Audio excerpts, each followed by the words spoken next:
Alexander Kane was leaving his office building when he nearly collided with her little girl, maybe 5 or 6 years old, standing outside in the falling snow. She wore a worn tan jacket, too thin for the weather, a faded red dress underneath, and carried a small green backpack. Her blonde hair was in a messy ponytail, and her cheeks were red from the cold. "Excuse me, sir," she said, her voice small but determined. Alexander stopped, glancing at his watch. He was already late for a dinner meeting. "Yes, my mom didn't come home last night." The girl looked up with wide, frightened eyes. "I don't know what to do." Alexander felt his chest tighten. At 41, he'd built Kane Industries into $1 billion empire, but nothing had prepared him for this. "What's your name?" he asked, kneeling to her level. "Emma. Emma Wilson." "Okay, Emma. Where do you live?" "On Maple Street. But I came here because my mom works in this building. She cleans offices at night. She always comes home in the morning, but today she didn't." "What's your mother's name?" "Sarah Wilson." "And where were you last night?" Emma nodded. "Mom said I'm a big girl and I can stay by myself. But she always comes back. Always. But today she didn't. So I came here to find her." Snow was falling harder now, and Emma was shivering. Alexander made a decision. "Emma, I'm going to help you find your mom. But first, we need to get you warm. Will you come inside? Mom says I shouldn't go with strangers." "Your mom is smart. My name is Alexander Kane. I own this building. Your mom works for me, which means I'm responsible for making sure she's okay." Emma studied his face, then nodded. "Okay." Alexander led her inside, past the security desk. "Frank, this is Emma Wilson. Her mother is Sarah Wilson, one of the night cleaning staff. Emma says her mother didn't come home. Can you check when Sarah left last night?" Frank typed rapidly. "Sarah Wilson clocked in at 10 p.m. yesterday. But sir, she never clocked out. According to this, she's still in the building." Alexander felt a chill. "What floor does she work?" 15 through 22, sir. Call building security. Have them check those floors immediately." But Frank made calls.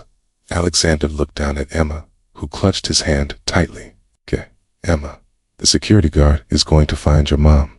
While we wait, are you hungry?" She nodded. "I ate cereal this morning, but that was a long time ago." Alexander took Emma to the executive kitchen and found sandwiches and juice. She ate with careful manners, even though she was starving. "Mr. Kane." His phone buzzed. It was Frank. "Swear, they found Mrs. Wilson. She's on floor 18. She's injured. Ambulance is on the way." "What happened?" "Looks like she slipped on a wet floor and hit her head. Been unconscious for hours." Alexander felt sick. "I'm coming down." He looked at Emma. "They found your mom. She's hurt, but she's going to be okay. I want to see my mom." "I know, sweetheart. And you will. Can you be brave for just a little longer?" Emma nodded, tears in her eyes. Alexander called his assistant to watch Emma, then rushed to the 18th floor. Sarah Wilson lay on the floor, surrounded by paramedics, conscious but disoriented. "My daughter," she kept saying. "Emma, she's home alone. Mrs. Wilson, I'm Alexander Kane. Emma is safe. She's here with me." Sarah's eyes focused on him.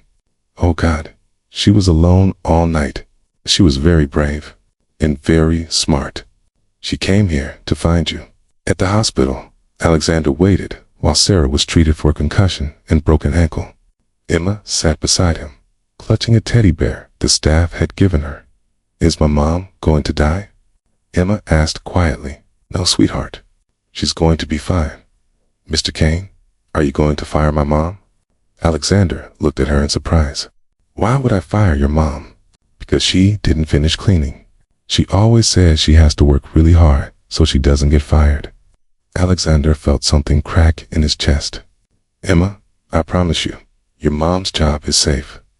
Over the next weeks, Alexander kept that promise. He investigated and discovered Sarah had been working alone, where policy required teams.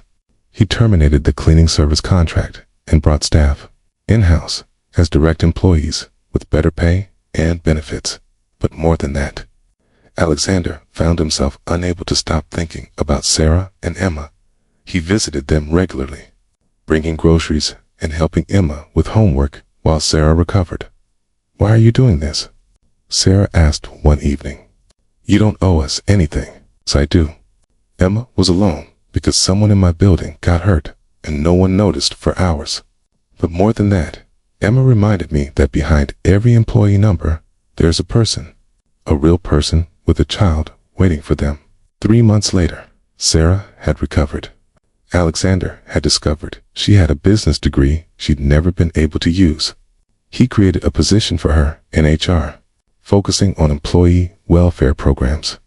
"I don't understand why you're doing all this," Sarah said on her first day. "You're a dedicated mother and hard worker who deserves opportunities. If roles were reversed, wouldn't you help?" "Of course. Then why is it so hard to accept help?" Sarah smiled through tears. "Fair point."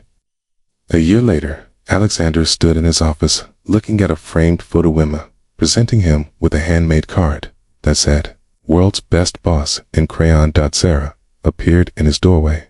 "Got a minute?" "Always, Alexander. I need to tell you something.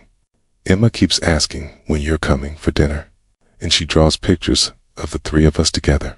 And I think she's not the only one who thinks of you as more than just her mom's boss." Alexander felt his heart race. "What are you saying?" "I'm saying I fell in love with you. And I understand if that's inappropriate, but I needed to be honest. Sarah, I've been afraid to say anything because of the power dynamic. But I love you too. Both of you. You've become my family." 6 months later, Alexander married Sarah with Emma as flower girl. At the reception, Emma ran up to him. "Mr. Alexander, you can call me Dad now, if you want." Emma's face lit up. "Really? Really?" Emma threw her arms around his neck. "I'm glad I found you in the snow that day." Alexander held her close, thinking about that snowy evening when a brave little girl had cracked open his world and shown him what really mattered. If this story touched your heart, please like and share it. Subscribe for more stories about compassion and finding family in unexpected places. Leave a comment about when helping someone changed your life. Your stories inspire us all.